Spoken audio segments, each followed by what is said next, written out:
창세기. 우리는 첫 번째 비디오에서 1장부터 11장에 담긴 성경의 기본 줄거리를 보았습니다.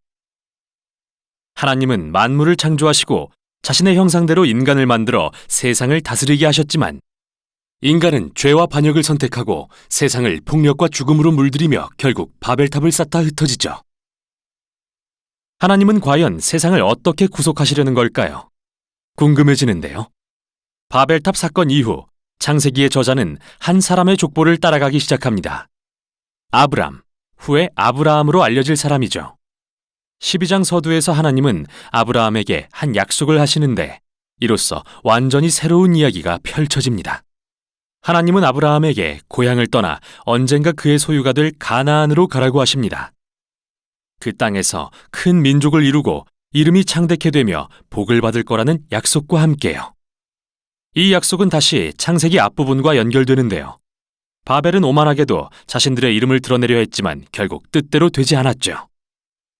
그런데 자비의 하나님은 별 볼 일 없는 아브라함을 불러 이름을 창대케 하겠다 하십니다.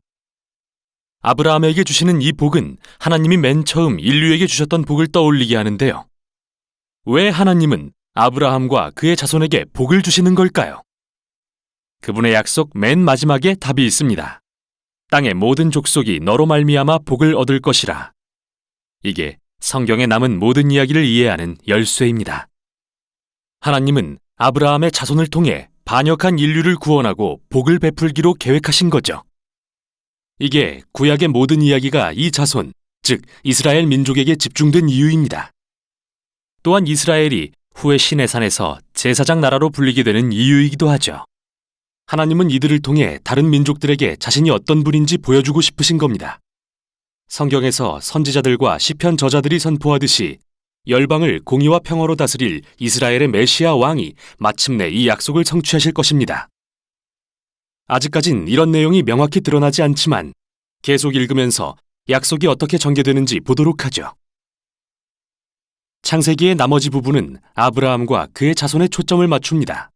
아브라함, 이삭, 야곱, 그리고 그의 12아들 순으로요. 이들 각 세대의 이야기는 동일한 두 주제를 갖는데요. 먼저 아브라함의 자손은 모든 세대가 실패를 되풀이합니다. 계속해서 나쁜 결정을 하여 삶을 망치고 하나님의 약속을 위기에 빠뜨리죠. 그러나 변함없이 신실하신 하나님은 반복되는 실패에도 불구하고 그들을 구해주십니다. 그들을 통해 열방이 복을 얻을 거라는 약속도 다시 확인해 주시고요. 아브라함의 이야기입니다. 하나님은 아브라함에게 큰 민족을 준다 약속하셨지만 그는 예쁜 아내 때문에 자기 목숨을 잃을까 2번이나 겁을 먹습니다. 심지어 부부가 아니라고까지 해서 이게 결국 모든 문제의 원인이 되고요. 뿐만 아니라 아브라함과 아내 사라는 아이를 갖지 못하는데요. 그러자 사라는 아브라함을 자기 여종인 하갈과 자기해서 또다시 많은 문제를 야기합니다. 하지만 하나님은 매번 아브라함을 구해주십니다. 15장과 17장에서는 심지어 아브라함에게 언약, 즉 공식적인 약속을 맺으십니다. 매우 유명한 장면이죠. 아브라함에게 밤하늘에 별을 세어보라고 하시면서 그의 후손이 이처럼 셀 수 없이 많아질 거라고 하십니다. 자식도 없고 앞으로도 그럴 가망이 전혀 없어 보이지만 아브라함은 하늘을 보며 하나님의 약속을 신뢰하죠.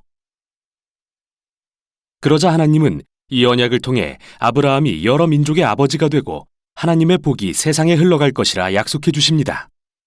하나님은 아브라함에게 언약의 증표로 가문의 모든 남자아이에게 할례를 베풀라고 명하시는데요. 이건 그의 자손이 번성하는 게 하나님의 선물임을 기억하게 하는 상징이 됩니다. 마침내 아브라함은 많은 자식을 낳고 나이가 들어 생을 마칩니다. 이제 야곱이 주인공이 되어 더 드라마틱한 이야기를 이어가는데요. 그는 태어나면서부터 자기 이름처럼 속이는 자로 살아갑니다. 그는 장남에게 주어져야 마땅한 복을 빼앗기 위해 형 에서를 속이고 늙어 눈이 어두운 아버지를 속여 복을 가로챈 후 급히 도망갑니다. 그는 4명의 아내 중에서 오직 라헬만을 진심으로 사랑했는데 이 일로 가족 간의 경쟁 관계가 생깁니다. 야곱이 낮아진 단 하나의 사건이 있다면 삼촌 라반이 수년간 그를 속인 것입니다. 이제 상황은 완전히 역전됩니다.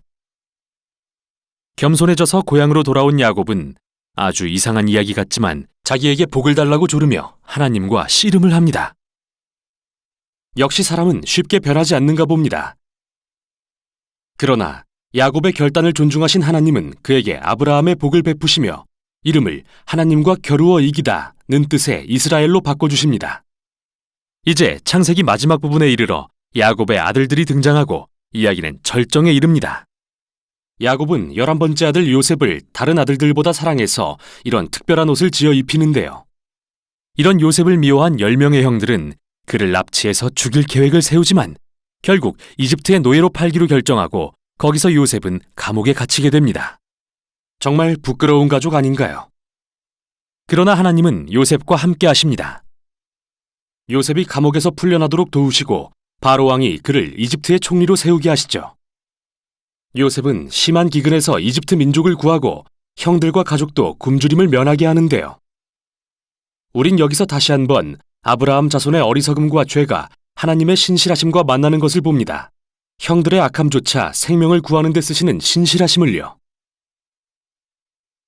실제로 요셉은 창세기 끝부분에서 이렇게 말합니다.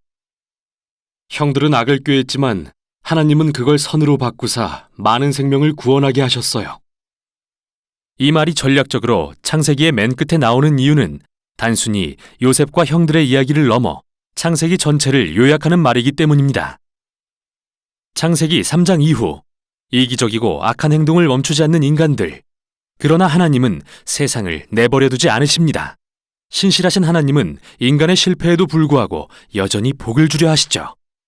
특히 우리는 창세기에서 여자의 후손에 대한 신비로운 약속이 어떻게 발전하는지 볼 수 있는데요. 3장을 기억해 보세요. 상처 입은 승리자가 오셔서 뱀을 짓밟고 악의 근원을 이길 거라 하신 약속 말입니다. 저자는 이제 이 약속과 아브라함의 족보를 연결하는데요. 바로 여기서 하나님이 어떻게 열방의 복을 베푸시는지 밝혀집니다. 아브라함에서 시작된 이 약속은 야곱의 넷째 아들인 유다로 이어집니다. 49장에는 굉장히 중요한 시가 나오는데요. 나이든 야곱은 죽기 전에 12아들을 불러 축복합니다. 유다의 순서가 되자 그는 유다 지파가 이스라엘의 왕족이 되고 언젠가 한 왕이 나와 모든 민족이 그에게 순종할 것이며 온 세상에 에덴 동산의 복이 회복되는 약속이 이루어질 거라 예언합니다. 이제 야곱이 죽고 후에 요셉도 죽습니다. 남은 가족들은 여전히 이집트에 거주하고요. 창세기는 이렇게 미래에 대한 소망과 약속을 남긴 채 끝을 맺는데요. 앞으로 어떤 이야기가 펼쳐질까요? 궁금해서 다음 장을 열어보고 싶어지시죠? 바로 여기까지가 창세기였습니다.